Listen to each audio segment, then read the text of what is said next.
Why should Africa be told who must have relations with and not this one and that one? I don't think that talks to our acceptance of globalization.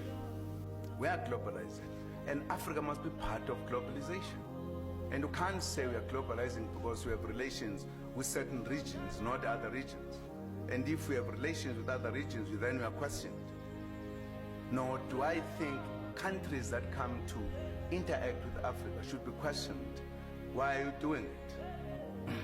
I think it is in the nature of globalization that in fact Africa is saying it can no longer be bypassed by events that change the world. We are part of it. And that's why we relate to the bigger countries, bigger economies. We want the relationship that benefits both. Because historically, the kind of relations we had with other regions were one-sided. All what the president was saying, that we want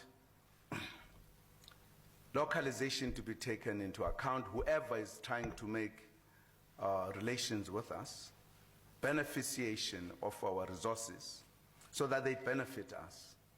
We ourselves, as another kind of area, we have said we need to do trade among ourselves, inter-trade in the continent of Africa. We are putting our 5 economic regions together so that we work as a continent together. We are having massive program in terms of the infrastructure to implement what you are talking about, to create that necessary platform so that whoever comes to invest, we don't ask, are you an American, are we a Chinese? No, we enter into the relationship that must benefit both. And I'm happy